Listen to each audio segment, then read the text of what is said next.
Shalom, selamat siang Bapak Ibu yang kasih Tuhan. Berjumpa kembali dengan saya Pendeta Maria dari Gereja Ishak Masih Pegangsaan. Kembali saya akan mengajak Bapak Ibu untuk merenungkan sebagian dari kebenaran firman Tuhan yang boleh memberkati dan menguatkan kita semua. Hari ini saya akan mengajak Bapak Ibu untuk berbicara tentang respon panggilan Tuhan. Di sini saya bagaimana meresponi panggilan Tuhan dalam hidup kita. Seringkali kita kurang respon dalam menanggapi panggilan Tuhan dalam hidup kita. Namun sebelumnya mari kita bersama-sama terlebih dahulu berdoa untuk supaya Tuhan memimpin dalam kehidupan kita dalam belajar firman Tuhan ini. Mari kita berdoa. Bapa yang baik, berkati setiap kami yang mendengarkan kebenaran firman-Mu. Bila firman Tuhan ini belum menjadi berkat, boleh menjadi kekuatan dalam kehidupan kami, dan khususnya dalam meresponi panggilan Tuhan dalam kehidupan kami sebagai anak-anak Tuhan, sebagai pelayan-pelayan Tuhan, supaya kami dapat mengerti, memahami, dan diberikan kepekaan, dan kami dapat menyenangkan hati Tuhan dalam hidup kami sepanjang jalan hidup kami ini, hanya untuk kemuliaan Tuhan. Terima kasih Tuhan, pakai hamba yang lemah untuk dapat menyampaikan kebenaran firman-Mu dengan pimpinan dan pengurapan kuasa Roh Kudus-Mu, supaya setiap firman Tuhan yang disampaikan boleh menjadi berkat. Terima kasih Tuhan Yesus yang baik.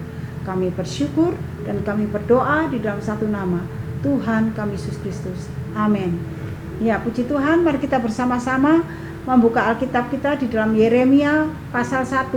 Ayatnya cukup panjang, nanti Bapak Ibu dapat baca sendiri ya setelah firman Tuhan disampaikan, yaitu pasal 1 ayat 4 sampai 19. Tetapi saya akan membacakan satu ayat saja di dalam Yeremia 1 ayat 7b. Bagaimana merespon panggilan Tuhan pada dalam hidup kita. Dikatakan, janganlah katakan aku ini masih muda, tetapi kepada siapapun engkau kuutus, haruslah engkau pergi, dan apapun yang kuperintahkan kepadamu, haruslah kau sampaikan. Bapak Ibu kasih Tuhan, dalam Yeremia pasal 1 ayat 7 ini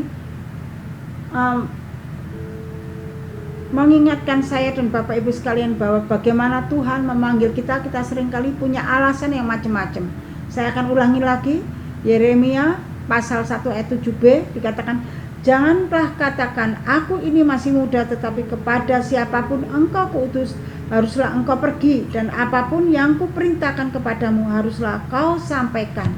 Nah, Bapak Ibu kasih Tuhan, banyak manusia yang kurang responsif terhadap panggilan Allah dalam hidupnya. Mengapa demikian? Karena manusia lebih suka memilih-milih, saya dipanggil Tuhan di bidang apa ya? Kalau bidang yang selalu menampilkan diri kita yang enak, maka kita akan dengan sukacita dan kita mau. Banyak orang tidak mau pelayanan, menuruti panggilan Tuhan, pelayanan yang tidak dilihat orang. Banyak orang seringkali kalau pelayanan senangnya tampil di depan umum yang sering dilihat orang. Nah, Bapak Ibu yang kasih Tuhan tidak melihat semuanya itu. Tuhan melihat kalau kita dipanggil Tuhan, kita mau meresponi dengan baik dan kita mau menjalaninya dengan baik, maka Bapak Ibu yang kasih Tuhan, semuanya akan ditambahkan terus oleh Tuhan dalam hidup kita untuk kita dapat lebih lagi dalam melayani Tuhan dan dapat menjadi berkat. Kenapa demikian? Karena rancangan Tuhan itu sungguh luar biasa dalam hidup kita. Rancangan Tuhan itu bukan rancangan yang hanya main-main, tetapi rancangan yang luar biasa. Dikatakan dalam Yeremia 29 ayat 11, Bapak Ibu dapat melihatnya. Yeremia, mari kita buka bersama-sama. Yeremia pasal 29 ayat yang ke-11 mengatakan demikian, sebab aku ini mengetahui rancangan-rancangan apa yang ada padaku mengenai kamu, demikianlah firman Tuhan, yaitu rancangan damai sejahtera dan bukan rancangan kecelakaan, untuk memberikan kepadamu hari depan yang penuh harapan. Jadi Tuhan tahu rancangan yang luar biasa. Dikatakan ayat ini sungguh menguatkan kita loh. Sebab aku ini mengetahui rancangan-rancangan apa yang ada padaku mengenai kamu. Jadi apa yang ada dalam hidup kita Tuhan sudah rancangkan sedemikian rupa yang begitu luar biasa. Bapak Ibu kasih Tuhan, jangan sekali-sekali kita merasakan bahwa waduh hidupku ini kok apes mulu dan juga kok nggak bagus mulu. Jangan punya pikiran seperti itu, karena Tuhan sudah merancangkan hal yang baik dalam hidup kita. Rancangan apa Bapak Ibu kasih Tuhan? Dikatakan firman Tuhan, yaitu rancangan damai sejahtera dan bukan rancangan kecelakaan. Rancangan yang diberikan oleh Tuhan adalah di mana dikatakan selain Tuhan mengatakan rancangan yang penuh damai sejahtera, saya ulang ya. Sebab aku ini mengetahui rancangan-rancangan apa yang ada padamu mengenai kamu, demikianlah firman Tuhan, rancangan damai sejahtera dan bukan rancangan kecelakaan, untuk memberikan kepadamu hari depan yang penuh harapan. Memberikan kita hari depan yang penuh harapan, bukan hari depan yang tidak ada harapan. Bapak Ibu yang kasih Tuhan, inilah rancangan Tuhan. Nah, Bapak Ibu yang kasih Tuhan, beberapa contoh orang yang awalnya kurang bersemangat dan banyak alasan menghindari panggilan Tuhan. Di Alkitab saya mencatat dua orang, yaitu yang pertama Musa. Waktu Musa dipanggil oleh Tuhan untuk membawa bangsa Israel keluar dari tanah Mesir, tanah perbudakan, dia juga kurang antusias. Dalam Keluaran 3 ayat 11 dia mengatakan, siapakah aku ini? Maka aku yang akan menghadap Fir'aun dan membawa orang Israel keluar dari Mesir. Nah, Bapak Ibu yang kasih Tuhan, Musa juga kurang respon panggilan Tuhan untuk Tuhan utus membawa bangsa Israel keluar dari tanah Mesir, tanah perbudakan. Dan dia mengatakan, siapakah aku ini? Maka aku akan menghadap Fir'aun dan membawa orang Israel keluar dari Mesir. Jadi dia merasa tidak percaya diri, siapa sih aku ini? Kenapa aku harus Tuhan mau utus seperti itu? Nah, bukankah kita seringkali seperti Musa ini, Bapak Ibu yang kasih Tuhan? Di dalam ayat 10 juga Musa mengatakan demikian, aku ini tidak pandai bicara, dahulu pun tidak, dan sejak engkau berfirman kepada hamba maupun kepada hambamu pun tidak, sebab aku berat mulut dan berat lidah. Nah, Bapak Ibu kasih Tuhan, mengerikan sekali ini kalau kita melihat apa yang dikatakan oleh Musa. Dia merasa bahwa dia tidak pandai bicara, dan juga dia ini berat mulut dan berat lidah. Nah, bukankah ini adalah contoh dalam kehidupan kita, seringkali terjadi dalam hidup kita sebagai hambanya Tuhan? Bapak Ibu yang kasih Tuhan, mari ketika Tuhan panggil kita, responilah dengan baik. Musa sampai mengatakan kepada Tuhan, siapa sih aku ini? Dalam ayat 10 sampai ayat 11 coba kita baca ya, mulai ayat 10-11 ya.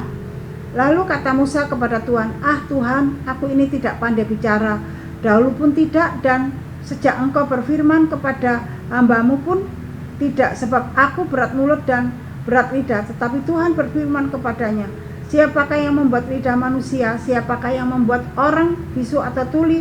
Membuat orang melihat atau buta? Bukankah aku, yakni Tuhan?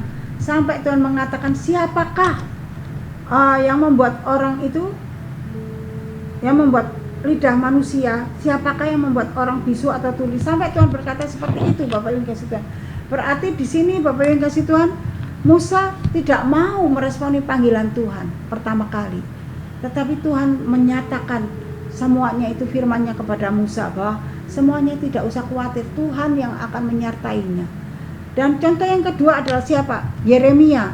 Yeremia juga begitu, Bapak yang kasih Tuhan. Ketika Allah memanggilnya, menetapkan Yeremia untuk menjadi nabinya bagi bangsa-bangsa, Yeremia berdalih seperti Musa. Dikatakan dalam ayat pasal 1 ayat 16, mari kita buka di dalam Yeremia pasal 1. Yeremia pasal 1 ayat 16. Yeremia juga berdalih juga demikian. Ayat 6. Yeremia 1 ayat 6. Maka Yeremia mengatakan begini. Maka menjawab, atau saya bacakan mulai dari ayat sebelumnya ya. Mulai ayat 4 ya. Saya akan bacakan mulai ayat 4. Yeremia pasal 1 ayat 4 dikatakan, firman Tuhan datang kepadaku, bunyinya, sebelum aku membentuk engkau dalam rahim ibumu, aku telah mengenal engkau, dan sebelum engkau keluar dari kandungan, aku telah menguduskan engkau, aku telah menetapkan engkau menjadi nabi bangsa-bangsa, bagi bangsa-bangsa. Maka aku menjawab, Tuhan Allah, sesungguhnya aku tidak pandai berbicara, sebab aku ini masih muda.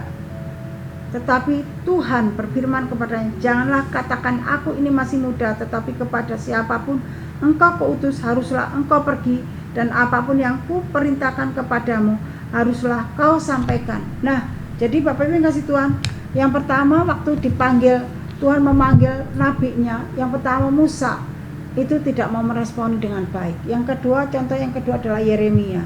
Tetapi Tuhan meneguhkan Yeremia dan juga Musa bahwa Tuhan yang menyertainya.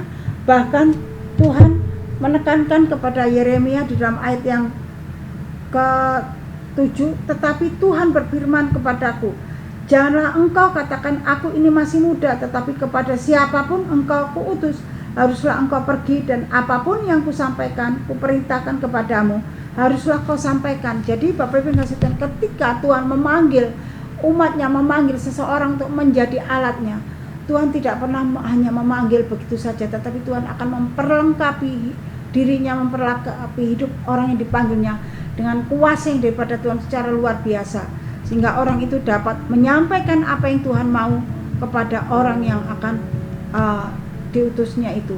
Nah, Bapak Ibu kasih Tuhan, apakah engkau selama ini seringkali menolak panggilan Tuhan untuk menjadi alatnya Tuhan?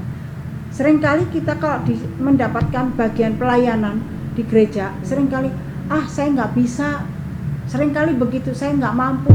Ketika pengurus di gereja menunjuk kita untuk kita menjadi pendoa, kita bilang, wah saya tidak bisa berdoa. Apakah benar kita tidak bisa berdoa?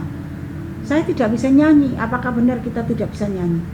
Saya tidak bisa untuk menyambut jemaat kalau ditugasi asar, karena saya tidak bisa tersenyum. Apakah benar itu ada dalam hidup kita? Bapak Ibu yang kasih Tuhan, seringkali kita sering berdalih di hadapan Tuhan untuk tidak mau dipanggil Tuhan untuk menjadi alatnya. Bapak Ibu yang kasih Tuhan, kalau engkau seperti itu terus, suatu saat engkau akan menyesal.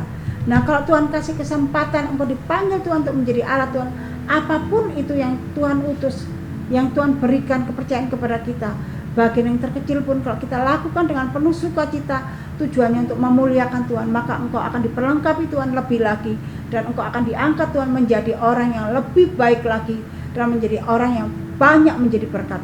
Nah, biarlah Bapak Ibu ngasih Tuhan, firman Tuhan ini meneguhkan saya dan Bapak Ibu sekalian, mengingatkan saya dan Bapak Ibu sekalian, jika Tuhan percayakan kita untuk menjadi alat bagi kemuliaan Tuhan, mari kita lakukan dengan penuh sukacita, dan percayalah bahwa Tuhan memperlengkapi engkau dengan kuasanya yang ajaib dan luar biasa, sehingga kita dapat menjadi berkat bagi banyak orang. Amin. Mari kita berdoa. Bapa yang di surga, di dalam nama Tuhan kami Yesus Kristus, teguhkan kami ketika engkau memanggil kami untuk menjadi alat kemuliaan Tuhan, yang Tuhan percayakan untuk kami dapat melayani engkau. Teguhkan kami Bapa, supaya kami dapat berani menjalani panggilan itu bersama dengan Tuhan, karena kami percaya engkau akan memperlengkapi kami dengan kemampuan demi kemampuan yang Tuhan berikan kepada setiap kami. Terima kasih Tuhan Yesus yang baik. Kami bersyukur dan menyerahkan semuanya ke dalam tangan kuasa-Mu. Berkati setiap kami. Terpujilah engkau Bapa, dalam nama Yesus kami berdoa. Amin. Shalom dan berkati, sampai ketemu lagi.